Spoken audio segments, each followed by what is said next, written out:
Okay, hello Jonah. Hello. Welcome to a very special episode of Album Check, where we're not talking about any albums, just but our top five songs of 2021. Woo! So that's very exciting. If you don't want to hear that, wait till next time. We'll be talking about the new Weekend album, Dawn Yeah, FM. that's exciting. I'm Hopefully looking that's forward to good. that. Yeah. But now we reminisce, we look back on the last year of music. Do you think it was a good year for music? Yeah, Yeah, I'd say it was pretty solid. It I didn't like blow my socks off, but it was good. I really like this kind of thing of looking back at all like the great music because it makes me kind of optimistic about the future. I'm Mm. like, oh, this is all this stuff that I really like didn't exist Yeah, because like before. a lot of the time when you look way back and people are like, "Oh, music's not as good as it used to be." It's like there were crappy albums back then too, You've but just there's forgotten about yeah, them. you just forgotten about them. So it's cool to appreciate it at the time. mm. But yeah, without further ado, let's get into it. We'll start with our honorable mentions, and then we'll get into Mhm. our top five. Do you want to start, Jonah? Do you want to race through? Sure. Okay, so my first pick was OG by Jpeg Mafia. That was easily one of the hardest beats of the year. He is like going absolutely nuts on the production and his the like sample flip of that dude rapping. Like I've never heard someone sample someone else rapping and use that as part of a beat. That's super creative. It's just a little bit short, which is frustrating. All Eyes on Me by Bo Burnham. That was like the emotional climax of a really, really good special that you should absolutely watch if you haven't. Introvert by Little Sims, which we will speak on a little bit later. That was just probably one of the grandest hip hop songs of the year. I have not heard anything like that before. Then we have By Storm by Injury Reserve. That was like an amazing outro to a really, really, really sad album. Of course, Groggs of Injury Reserve, he passed away, so that was sort of a final goodbye to him, and it just sounded fantastic. And finally, Pine Barrens by Jakey. Shout out the boy Nakey Jakey. I wasn't huge on this song when I first heard it, but it's grown on me a lot, and I am personally very excited to see what he does with his debut album in February.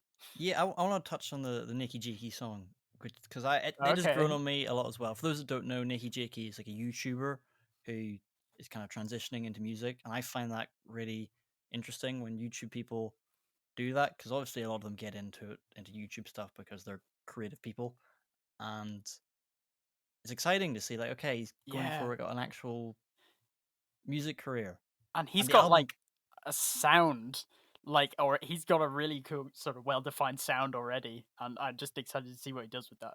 and the album cover for it is like amazing. Oh, it's I think fantastic. yeah, we'll definitely talk about it in February, Romcom when that album Yeah, for comes sure. out. But yes, I'll race through my honorable mentions. Brando by Lucy Dacus. This is kind of a low key indie singy songwriter song. It's kind of lamenting on this relationship using like cinema as a touchstone for certain parts. It's really sad but really beautiful as well. Narrator by Squid. It's this experimental rock song. I usually hate long songs, especially one like this, which is like 8 minutes long. But Mm. this guy's like vocal performance is so I like manic and I was erratic. gonna say like it is crazy how like versatile his voice is on that. Yeah, he's just there's so much personality behind it that I find it hard to describe, but definitely check it out. Um, Dumb Enough by Kieran J. Callanan. I don't know how to pronounce his name. It's this indie pop song about being dumb. It has this really nice feeling to it. His voice sounds like Alex Cameron mixed with David Byrne. Worth listening to. Corso by Tyler the Creator. It's kind of 2 minutes. He's in and out. He's showing off just how strong a rapper he is. It's got great verses, great delivery, great pace, and Come to Life by Kanye West from his most recent album. It's just him pouring his heart out on this song. It's genuine, it's vulnerable, and I love it. But let's get into Yeah, those the were just top the honorable five. mentions. We ain't even done to the good stuff yet. So that's you kick us off, Jonah. What's number five? Okay, number 5 is Smile by Wolf Alice.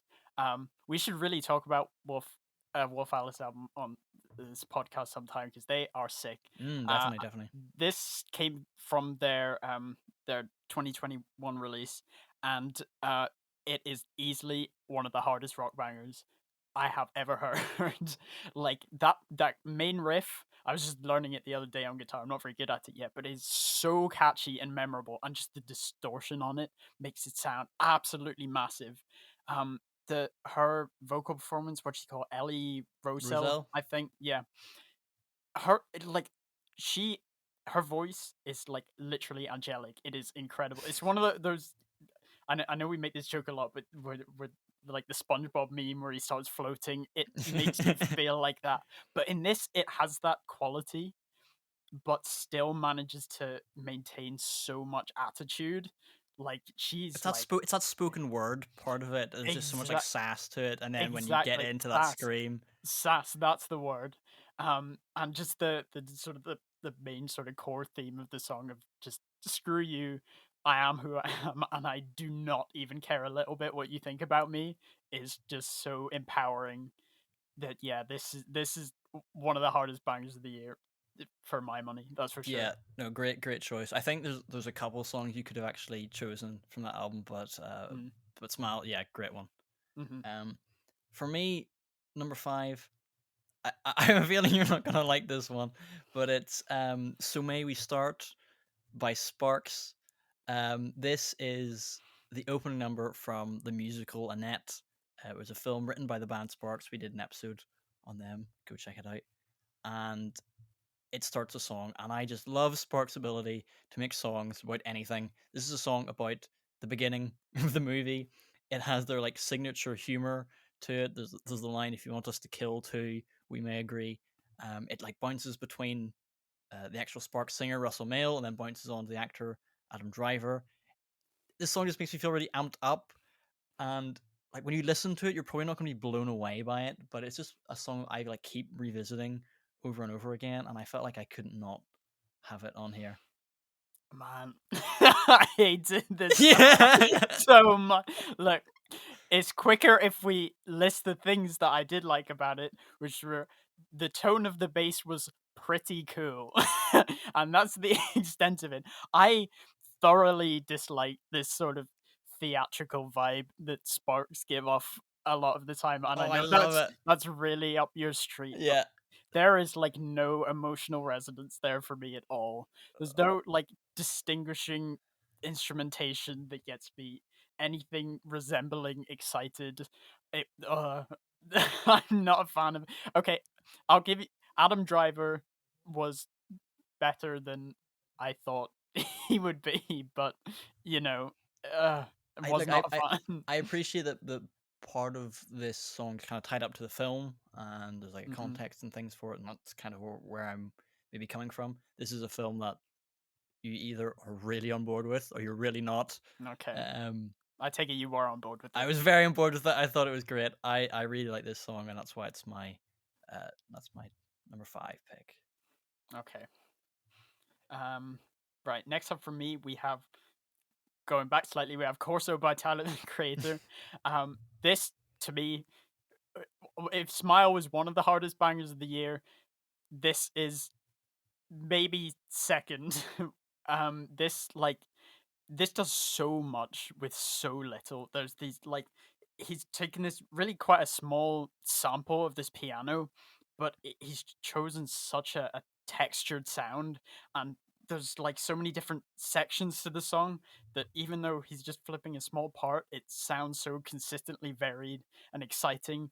But it's also like a very layered track too. There's these awesome chants, these sick bass which just like punches through any speaker you put it on. Of course, that really sharp piano, which is the main sample. uh his vocals on this, like he fits perfectly on this kind of beat and this kind of tempo, and just the little synth flourishes that come in throughout. I mentioned in our review of the album, like I literally stood up when when I heard them. Mm. That stuff's so exciting to me.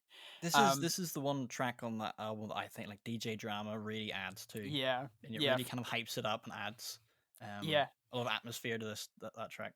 And the interplay with him, like him trying to drown the sort of sadness out that he expresses later on in the song with DJ drama, is a really cool sort of emotional element. I love how Tyler is really great at mixing braggadocio with vulnerability, and this it's on full display here, and he's doing what Tyler does best, and that's just putting his full personality on display, because he is such a weird but endearing dude, and I cannot get enough of it. So yeah, that's what made that song super exciting to me. Yeah, great pick. Can't argue at all. Hmm. My number 4 is Back to Always by Sufjan Stevens and Angelo de Agustine. Yeah, I hadn't heard of that guy before. Yeah, neither have I. I think basically for this album, the two of them kind of, I think, went to some cabin in the woods and made a whole bunch of music. Mm. And the album, it's called um, A Beginner's Mind, and all the tracks are kind of inspired by films. Oh, I'm a big right. film nerd. I feel way more comfortable talking about movies than music, which is Uh-huh. weird when I'm in a music podcast. But so kind of Back to Oz is referencing this film, the sequel to The Wizard of Oz, Return to Oz, which would be in the 80s. It's this really weird sequel, and I really like that sort of thing whenever songs are able to kind of connect in a way to these kind of iconic cultural artifacts that we all Mm. have a connection to. Like everyone knows the Wizard of Oz has a very vivid image of it, Mm-hmm. and that adds kind of texture and imagery. I think that's really interesting, and it's just a really beautiful song. It's really soft. I mean, Sufjan Stevens' voice is just so unique and interesting. Mm-hmm. Um, there's this little electric guitar that runs through it. It's just really well written. Again, just connecting to the imagery, and for what is Return to Oz is a really weird film. It's Mm-hmm. really freaky and scary for like a kids film. It's fucked up. Okay. Is it good though? I don't know. It's been a while. Right. Fair enough. It's weird, and but this song feels like really comforting to me. It's kind of snuck in at the end. I've been catching up on a lot of albums, and Mm. I've only recently just got back around to this one. But this is easily kind of shut up as one of my favorites of Mm-hmm. the year, and I highly recommend everyone listen to that album and this song Back to Oz. See, I hadn't heard this until I saw it on your list, but man, this was like, I mean, I love Sufjan Stevens as is, but this was a really, really fantastic song. I have had that goddamn chorus stuck in my head all day, and I hate you for it It's because so good. it is absolutely amazing. Like, I find it sort of hard to talk about Sufjan's music. I feel like we're just crediting him and not the other guy, but Yeah, I yeah, sorry, I don't really know who yeah, he is or yeah, enough yeah. about him. I think he wrote all the lyrics for this actually. Okay, fair enough. But I find it hard to talk about his music. I don't want to say it's samey, but I don't know enough like a music theory and whatnot to sort of describe the why it makes me feel the way it does. But he has a very unique and soothing sound that is so emotional. And the electric guitar you mentioned that's sort of I haven't heard that in any of his songs before, so that was a really nice It touch. was different. It was interesting. Yeah. Yeah, I didn't know the link to the movie, so that's really cool. That adds something to it as well. Mm. Yeah, great track. All right, Jonah, give us Okay. your number 3. Oh, buzz cut. Oh, Brockhampton. This song is absolutely insane. So we did a review of the album that this is off Roadrunner. Um, we didn't post it though, but this is the opening track, and I sort of lost my mind when this came out yep, because I yep. I am a very big Brockhampton fan, but their last album was a lot more mellow and sort of depressing. Fantastic album, but when they come back with this, they have this crazy sample flip.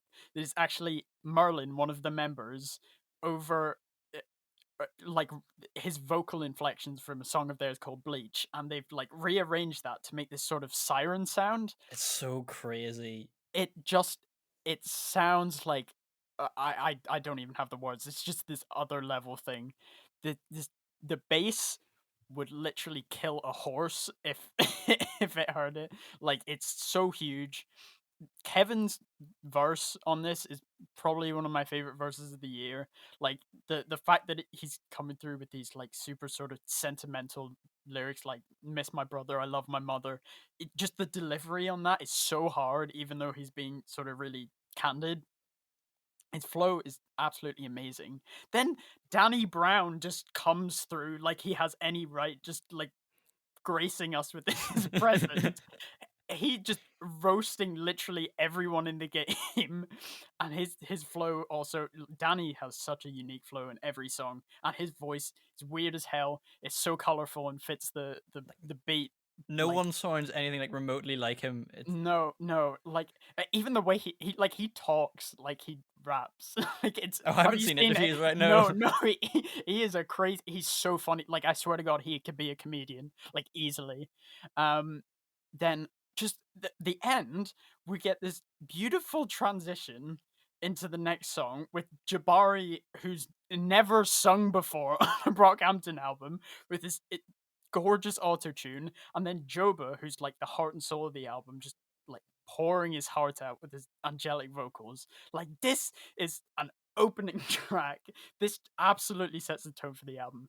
It is crazy. It is so much fun, bro.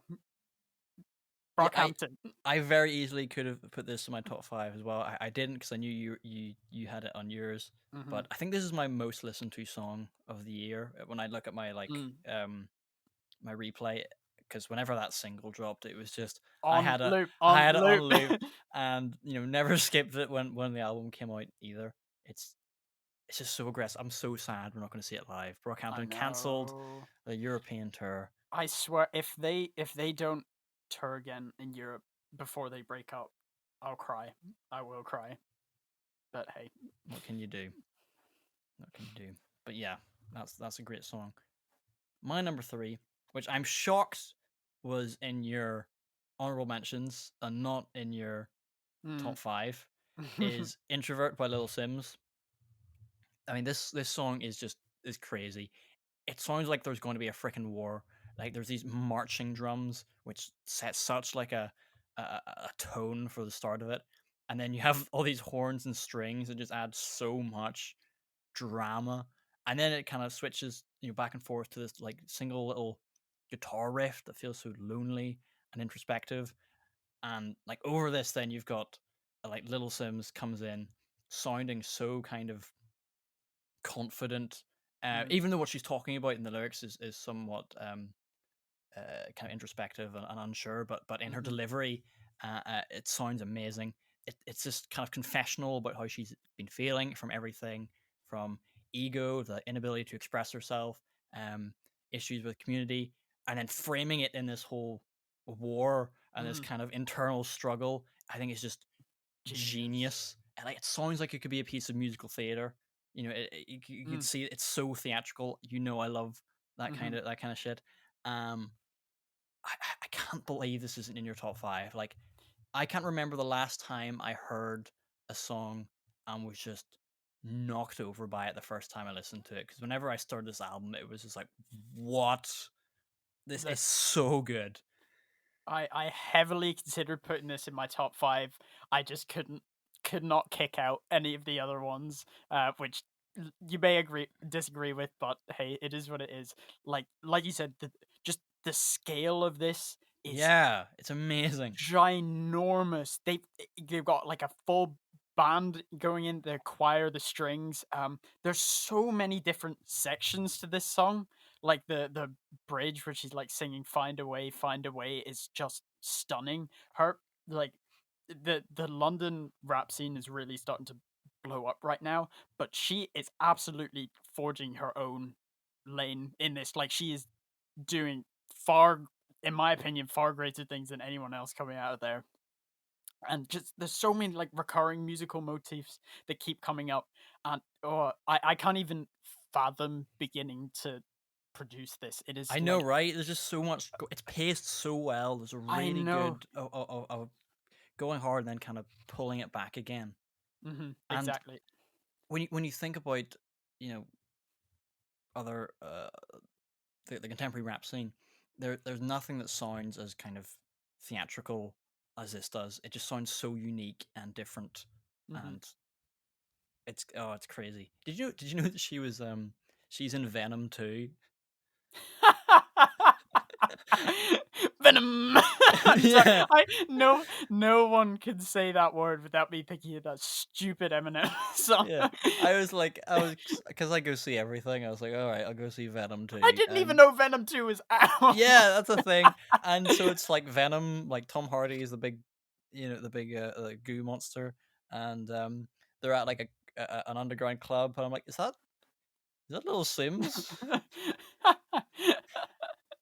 Oh, that's so and then funny. she has like an interaction with Venom. It's more than just like she like speaks and stuff. It's really funny. Anyway, Yeah. Oh, um, moving right. on.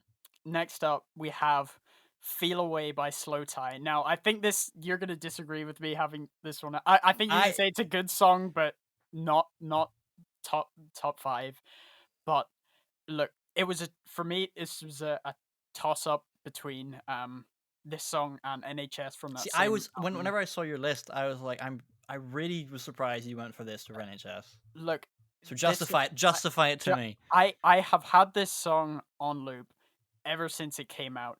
That just the chord progression is so simple, but this is a case where sound design adds so much to the emotion. Like I love this sort of delayed springing sound that chord progression has. Slow Tie is so expressive with his rapping and singing. Like he isn't the best singer ever, but he really manages to pull it through with just the emotion alone on this one. I love the sort of theme of trying to mend a broken relationship that they both sort of know deep down is not working. There's these fantastically sort of introspective lyrics, like suddenly not the half the man I used to be, like that feeling that you're actually becoming a worse person. That I find that sort of sentiment absolutely crushing. um, he like Slow Tie has obviously he's mainly known for like his bangers, and by God he has bangers, but he can have some of the most sort of skillful introspective writing in modern hip hop, and the thing that made me put this over NHS is that James Blake feature is absolutely stunning. Like his performance floors me every time. Even though the production is sort of, I don't want to say stagnant because that has negative connotations, but it's a simple song in terms of its structure and what's going on instrumentally.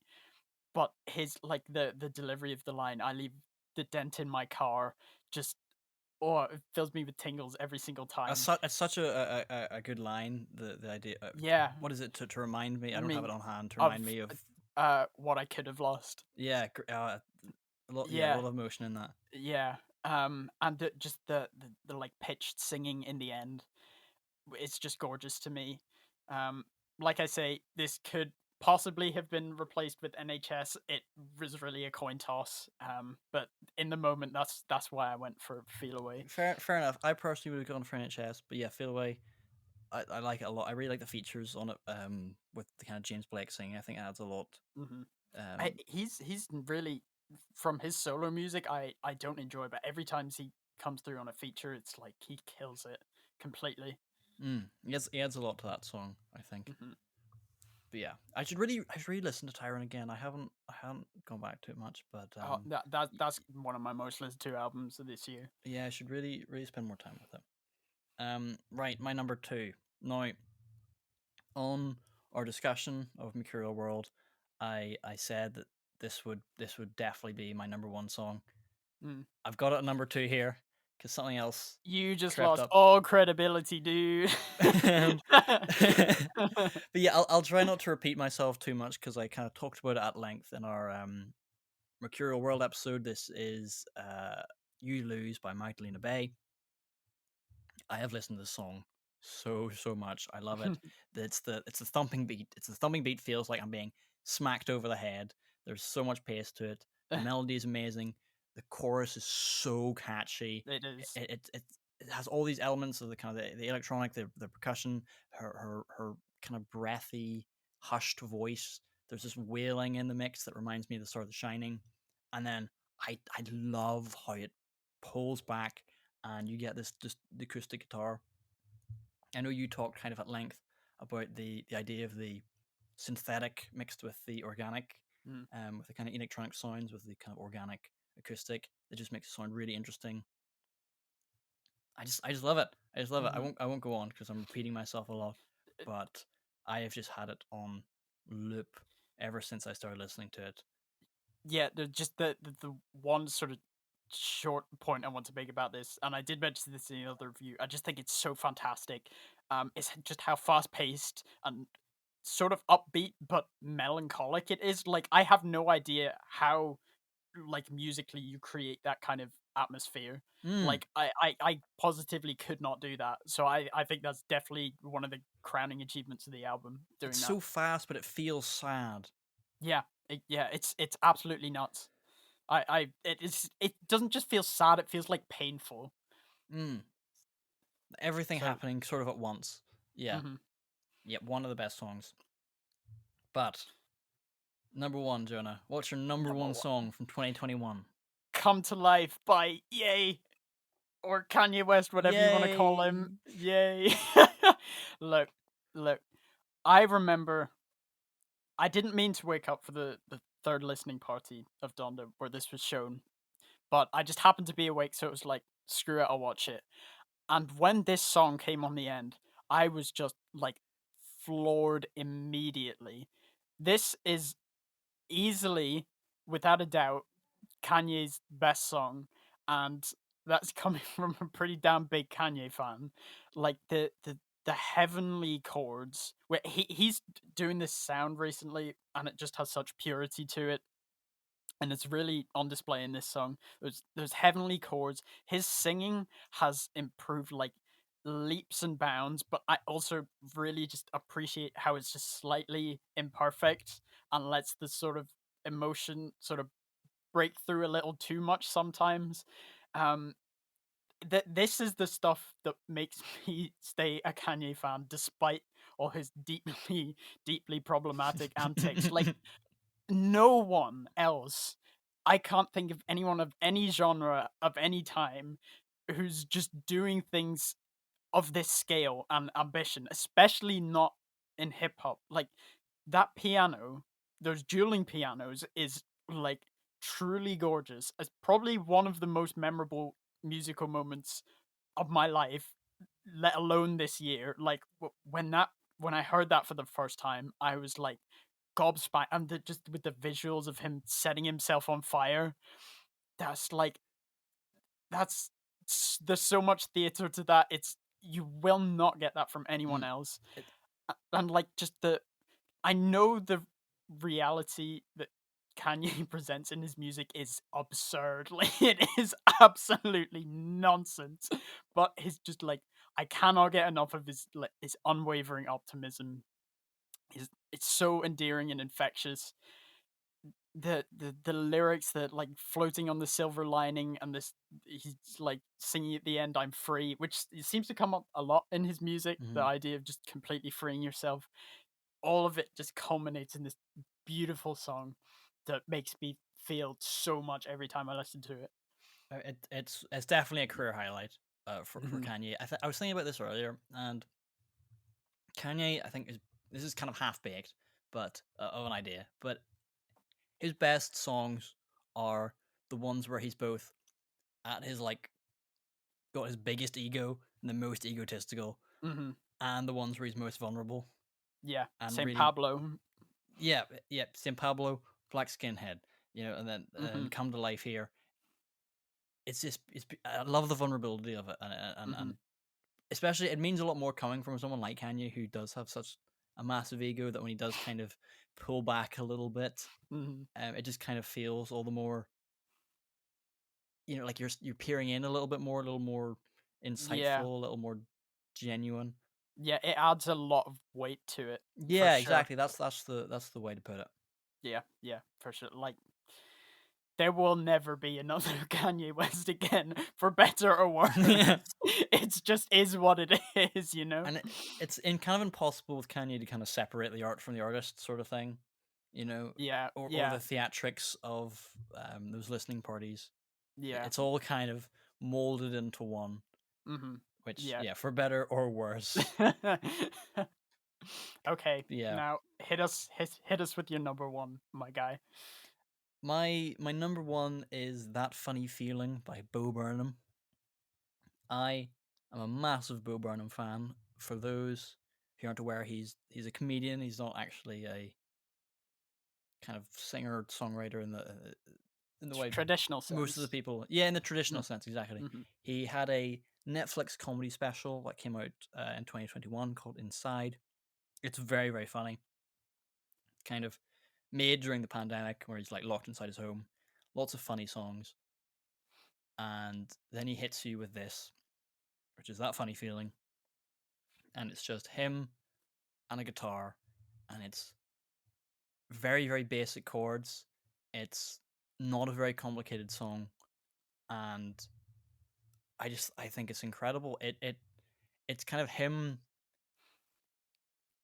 sort of lamenting on the state of the world and the kind of the funny feeling of it. I think Bo Burnham has his finger on the cultural pulse Yeah, better than 100%. almost any other artist, especially in relation to kind of our generation and kind of internet culture. Partly because he was, his career is kind of born out of that. He was one of the first um, people to go viral on YouTube, Mm, and he's kind of transitioned that into a career, and he's able to make great art about kind of the current cultural moment and life and whatever is going on mm-hmm. without feeling preachy.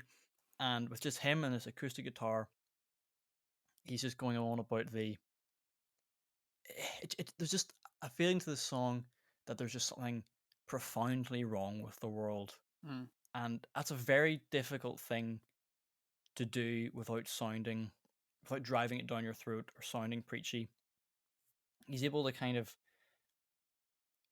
cut through the normalization of how absurd everything is, mm. um, With great imagery. with great Like imagery. like the a book on getting better hand delivered by a drone. That is such an observant and insightful line. And because it's so true, because there's something so weird about that, but it's just this kind of, this is how the world we're In. we're we're in at the minute, Hmm. um female Colonel Sanders, Easy Answers, Civil War, 20,000 years of this, 7 more to go, um the live action Lion King.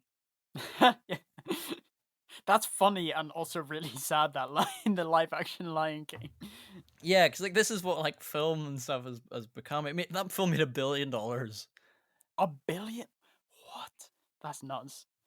Yeah, I just think this song is kind of, I know It's I sound, 2021. yeah, I know I sound so like artsy and like, oh my god, he's like dissecting like the cultural moment, but he does it in a way that just feels really genuine, and I think is really impressive, and it's just a really good song, Yeah, and it sounds kind of, he sounds sad about it, and the fact there is only just the guitar kind of really adds to loneliness of the it. loneliness of it and the Yeah, feeling of it. And yeah, I just think I think this is amazing, and I think it very much kind of sums up the last few years in a yeah. really honest way. Like I completely agree. Like the first time I saw Inside, I thought it was good, Sorry, not sorry. great. That's the thing about Inside. You're going the first Yeah, time I saw Inside, because yeah. everyone watches it again. I've watched it like 4 or 5 Yeah, times now, and it has grown on me more every single time. That and this is one of the, along with All Eyes on Me, is one of the best songs on there. I think that chord progression, even though it's really simple, is just gorgeous. The lyrics, like we mentioned, they're just so deeply depressing in a way that I have not heard many people achieve before. it's so Like, matter of fact. yeah, it's that, even that chorus, that funny feeling, his delivery of it combined with the fact that it's just him and the guitar, it just so well encapsulates that like sinking feeling Mm. that everything is just so far beyond fixable that it's hopeless. And everyone feels like that sometimes, and it's a crushing feeling. And just to be able to articulate that sort of. I don't know if it worsens the feeling or makes it easier, but it does something to it. But It makes you feel just less alone in that feeling, and that's absolutely worth something. and that bridge as well, where hey, what can you say? We were overdue, and there's this kind of like almost laughing at it and resigned Mm, to how everything is. yeah, I love this song. I've listened to it so much, yeah, and the and the Phoebe Bridges cover of it is gorgeous. I saw a YouTube review describing this as the best song Phoebe Bridgers never wrote, which is why she's been playing it on her tours. And just her cover of it is excellent. Yeah, but But yeah, yeah, this is a fantastic achievement of a song. I do not fault you at all for having this as your number one, yep, that funny feeling by Bo Burnham, best song of 2021, and that's a fact. and that's a fact. Okay, well, that's us. That's it. Now Those you are us. know. Those are our opinions. Yeah, now you've got your opinions decided for you. You So know you what the can... best songs of 2021 were. Yeah, we got gonna have a lot more stuff coming out in 2022. Hopefully, you'll stick with us for it. Should be a good year, I think. I'm looking forward to it. COVID too. Woo! But yeah, I was aliens. I hope that's the thing that comes in. Can you imagine what the world's gonna do if we find aliens? It'd be amazing. They did send a big telescope up, so it's possible. It's on the cards. Look, man, I can't deal with that right now. Give me a few years, okay? But yes, thank you very much for listening. If you listened throughout 2021, why? And thank you, you. though. And yeah, stay tuned Tell your friends if you have any. if you have. Goodbye. You lonely fuck.